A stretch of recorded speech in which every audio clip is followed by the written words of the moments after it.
Alors, bonjour à tous. Bonjour. Alors, je suis avec Mathieu Delcourt, mon client chez Intermarché. Et aujourd'hui, on va vous parler de la connaissance client et comment le social, finalement, nous permet au quotidien d'en savoir un peu plus sur nos consommateurs et quelles sont les stratégies du coup, qu'on met en place pour mieux dialoguer avec eux au quotidien via les réseaux sociaux. Donc, la première question. Alors, je sais pas, j'ai la petite... Je ne sais pas si le truc fonctionne. Hop, juste là. Super. Merci. Donc la première question que je vais poser à Mathieu, c'est aujourd'hui le social media, est-ce une source inépuisable d'insight pour l'interne ? Mais absolument, Fanny. J'en étais sûre. Non, on a j'écoutais les précédents intervenants. Très honnêtement, et pour être très sincère avec vous, quand on s'est lancé sur Facebook, il y a quelques temps déjà, c'était en 2009, quand on a ouvert la première page, on l'a un peu fait. On s'est dit c'est le truc à la mode qu'il faut faire. Et on a été bluffé. On a ouvert une page sur les bébés. On a ouvert une page sur sur la thématique bébé.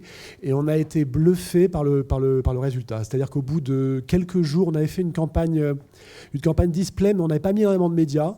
Au bout de quelques jours, on est arrivé à 100 000 fans. Et au-delà du quantitatif, on s'est très très vite aperçu que c'était un moyen incroyable pour dialoguer avec les gens et pour avoir une relation, une discussion extrêmement précise, extrêmement pointue, qu'on avait beaucoup de mal à faire ailleurs que sur Facebook. Parce qu'Intermarché, c'est gigantesque, c'est 1800 points de vente, et vous imaginez bien que s'il se passe telle chose à tel moment dans un des 1800 magasins, il y a a priori assez peu de chances que ça remonte, en tout cas que ça remonte vite au siège. Donc on s'est dit, le premier point, c'est ça nous permet d'écouter les clients. Et sur des choses très très concrètes, et parfois un peu inattendues. On s'est aperçu, nous on a une de nos difficultés, c'est les ruptures. On met des produits, des promotions, et le fait que le produit soit en rupture, c'est extrêmement compliqué à gérer parce qu'on ne le sait pas forcément très vite, on ne sait pas forcément sur quel type de produit, enfin, c'est assez une tannée à gérer. On s'est aperçu avec Facebook que c'était un moyen de le savoir très vite. C'est-à-dire que les produits... Et Twitter aussi, puisque là, ce sont des exemples. Et Twitter aussi, bien sûr. On s'est aperçu qu'un produit qui intéresse les gens qui est en rupture, ils le disent extrêmement vite. Et ça nous permet du coup d'être beaucoup plus réactifs et d'être super souple par rapport à ça. Donc c'est une mine inépuisable pour connaître ce qui se passe dans les magasins, pour repérer les promotions qui intéressent le plus les gens. On fait des promotions du soir au matin, c'est notre métier. Et dans la masse, dans l'océan des promotions qu'on propose, c'est parfois difficile de savoir qu'est-ce qui intéresse vraiment les gens. Et avec les réseaux sociaux, on le sait. Là, on a mis l'exemple de cette promotion-là. Mais pourquoi celle-là parmi des dizaines d'autres ? Celle-ci, on s'est aperçu via les remontées sur les réseaux sociaux que ça intéressait beaucoup. Les gens réagissaient positivement, les gens parlaient de rupture, donc c'est quelque chose qui est extrêmement intéressant pour nous aider à piloter le business. Autant on est humble, je suis incapable de vous dire aujourd'hui je peux vendre mes promotions grâce aux réseaux sociaux, et à date, je ne suis pas sûr que les réseaux sociaux soient faits pour ça. Mais repérer ce qui intéresse le plus les gens pour pouvoir les mettre en avant le mieux possible dans les points de vente, ça, les réseaux sociaux nous aident à faire ça. Donc ça, c'est sur des premiers points, des choses comme ça, vraiment sur le quotidien de notre métier. Et puis ça nous aide sur des choses qui ont beaucoup plus d'ampleur. Les légumoches, ça a commencé comme ça. Les légumoches, au départ, c'est une idée qu'on a eue grâce à notre agence Marcel. Et encore une fois, merci à eux pour cette idée. On a vu l'idée, on s'est dit il y a un potentiel formidable, mais on n'avait pas la moindre idée de l'ampleur que ça pouvait prendre. Donc on l'a testé dans un point de vente. Et ce qui nous a tout de suite montré que ça marchait, c'est que le premier test était à Provins, en région parisienne, et tout de suite, alors qu'on n'avait fait aucun média, on n'avait rien dit, on n'avait pas communiqué, mais tout de suite sur les réseaux sociaux, sur Facebook, sur Twitter, il y avait des gens sur Instagram qui prenaient des photos, tout de suite ça remontait et ça prenait une ampleur qui était à proprement parler ahurissante, par rapport à ce qu'on avait communiqué sur l'opération, c'est-à-dire qu'on n'avait rien dit. Et c'est ça qui nous a poussé à aller plus loin, à expérimenter. Et c'est grâce à ça que c'est devenu ce que c'est devenu. On aurait lancé Fruits et légumes moches en 1984. On n'aurait pas, ça n'aurait pas pu avoir la vie que ça a eu. Et c'est vraiment une opération qui est à la fois totalement point de vente et en même temps totalement digitale. Et c'est ce mélange des deux qu'on cherche à faire nous, qu'on cherche à faire nous. Et puis, on a eu... ça sert aussi sur des sujets, où on est beaucoup plus secoué. Et là, les réseaux ont été une formidable leçon pour nous au moment de la crise de la pêche en eau profonde. Donc ça, c'était il y a 2 ans, quasiment jour pour jour. Il y a une blogueuse, Pénélope Bagieux, qui a écrit une BD très bien faite, très habile, très bien menée. Et elle a posté cette BD sur Facebook. Et ça a été partagé. Et ça a pris une ampleur importante que vous connaissez sans doute. Ce qui est intéressant, c'est qu'on a réussi avec, je ne sais pas si je dois dire grâce, mais grâce à cette crise, on a réussi à faire comprendre aux patrons de points de vente, on a réussi à faire comprendre à l'interne. Le sujet aujourd'hui n'est pas d'expliquer l'interne Intermarché, mais retenez juste que c'est très difficile à faire bouger. On a réussi à faire comprendre qu'il pouvait une crise, parce que c'était une crise, qui a été relativement peu reprise sur les médias traditionnels, parce que la pêche en eau profonde a pas tant que ça été reprise en télé, en radio. Il y a eu des articles, mais au fond assez peu. Mais par contre, sur les réseaux sociaux, ça a été une lame de fond. Enfin, sans jeu de mots idiot. Et je n'avais pas fait exprès. Et là, on a pu faire comprendre, les clients sont sur les réseaux sociaux, c'est là que tout se passe en fait. Ce dont un patron de point de vente avait pas forcément conscience, en tout cas il y a 2 ans. Donc, et surtout, ça a fait bouger les lignes. Et ça a fait bouger les lignes. Parce qu'il y a eu cette prise de conscience, on s'est dit, voilà, on ne peut plus faire comme ça. C'est plus possible. C'est qu'il y a une espèce de transparence qu'on se doit d'avoir. Parce qu'aujourd'hui, quelqu'un peut écrire une BD avec talent et sincérité sur un sujet qui est sensible. Ça peut être repris et ça peut avoir une ampleur absolument énorme sans qu'il y ait eu un sou dépensé en médias ou pas de participation au JT, des choses comme ça. Donc là encore, c'est de l'écoute, c'est du dialogue. Il y a aussi eu beaucoup un travail d'explication, de pédagogie. On a été extrêmement interpellés à l'époque, parfois très durement. Et la dernière des choses à faire était de ne pas répondre. Donc on s'est dit, surtout on répond. Même quand on ne sait pas, même quand on doit répondre qu'on ne sait pas très bien, on le répond. Mais on est dans... Et finalement, on a réussi à s'en sortir parce qu'on était... absolument convaincu que les outils pouvaient nous permettre de ce dialogue avec nos clients qu'on peut faire finalement que là. À mon tour de te poser une question, oui, Fanny. Mathieu. Alors, le social media, ce lieu d'écoute, j'ai envie de te demander, est-ce qu'il te permet d'adapter l'offre ? Tout à fait. Alors déjà, petit préambule, c'est vrai qu'aujourd'hui, en tant que consommateur, on est noyé sous les offres promotionnelles. Quand on va sur Facebook, à peu près tous les 2 posts, on nous pousse un produit. Et aujourd'hui, le consommateur, il ne veut plus subir. Il ne veut plus qu'on lui impose des produits. Il est avant tout à la recherche, Mathieu l'a dit, de sincérité de la part d'une enseigne, de transparence, de traçabilité, mais aussi il a envie de s'exprimer.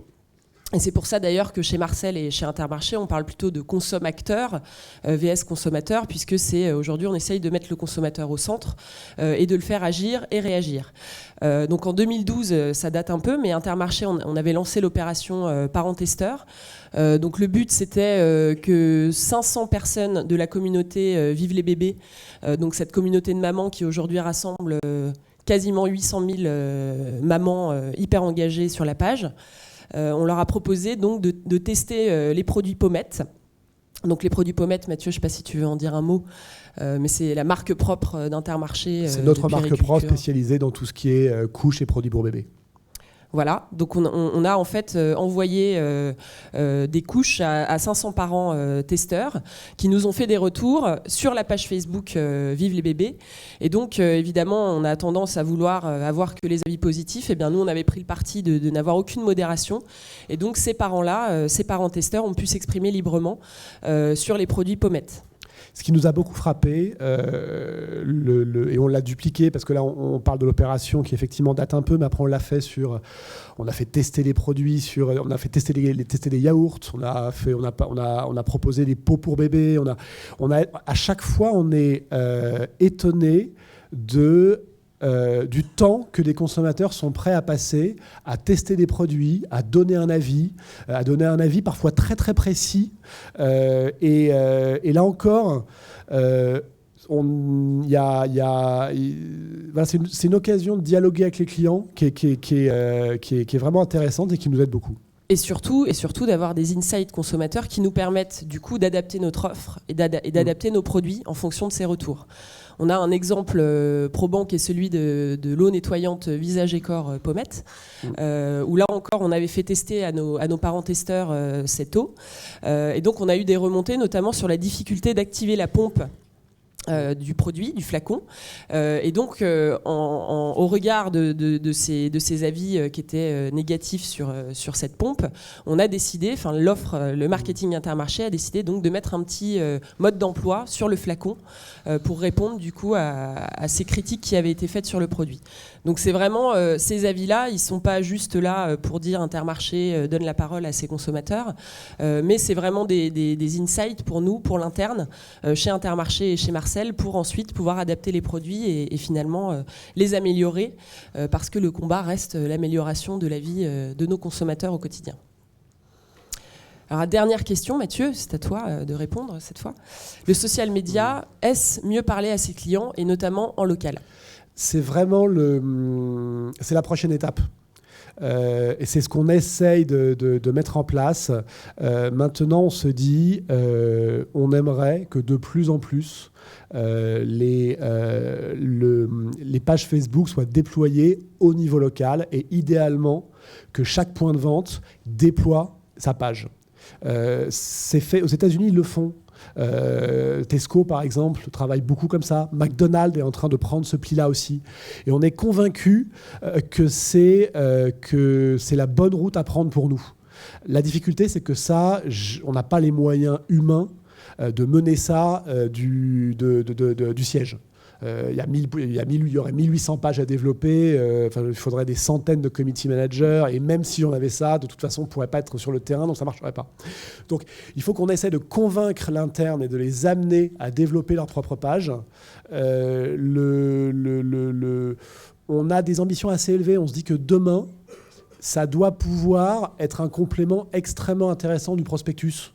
Ce bon vieux prospectus, enfin bon vieux façon de parler, mais ce prospectus que vous retrouvez dans la boîte aux lettres, on se dit que si la publicité, où on pouvait la faire basculer sur des réseaux comme Facebook, on pourrait à la fois être beaucoup plus précis, beaucoup plus puissant, beaucoup plus fin dans les propositions qu'on fait à nos clients.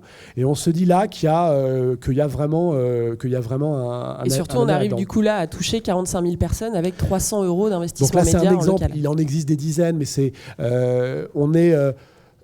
on a évolué avec l'outil et donc on est maintenant résolument tourné vers le post sponsorisé, et on se dit qu'un post qui n'est pas sponsorisé, quoique il y a des exceptions, on ne sponsorise pas un post. Quand on a les opérations de carburant à prix coûtant, on ne les sponsorise pas. Et on est à chaque fois surpris du nombre de gens, là vous avez les chiffres sous vos yeux, on est surpris du nombre de gens que ça réussit à atteindre pour une opération qui est quand même extrêmement classique. Et après, quand on réussit à sponsoriser, quand on sponsorise, on peut localement, c'était le slide précédent sur une opération à Clichy, il y avait une opération de beauté, de démonstration de produits beauté extrêmement classique dans sa forme.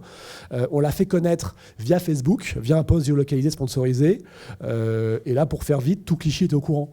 Et donc, il y a une puissance de l'outil qui nous permet d'agir avec avec beaucoup de finesse et de proposer des initiatives locales extrêmement ciblées et à un coût et à imbattable. moindre coût, parce que vis-à-vis par exemple de la PQR ou de la radio, si je m'étais amusé à toucher ce monde-là via une PQR ou via de la radio ou via du prospectus, c'était des sommes qui n'avaient rien à voir avec ça. Donc là, il y a vraiment pour nous quelque chose de fort. Et enfin, ce qu'on essaie de faire à chaque fois, ça reste assez empirique. Et on pense que ça doit le rester. J'aime assez ce qu'a dit l'expert de la Poste, c'est qu'à partir du moment où les réponses deviennent standardisées, c'est que quelque part ça marche moins bien. Donc on essaye à chaque fois que chaque opération, on regarde OP par OP ce que ça a donné, OP par OP les réponses qu'on doit apporter et s'adapter le plus finement possible à la situation et au contexte. Et c'est pourquoi on fait des bilans assez détaillés sur les analyses des retours qu'on peut avoir sur la page Facebook, qu'on transmet ensuite à l'interne et qui permet d'optimiser au fur et à mesure du temps les opérations futures et au quotidien. Voilà. Merci beaucoup. Voilà ce qu'on pouvait vous dire aujourd'hui.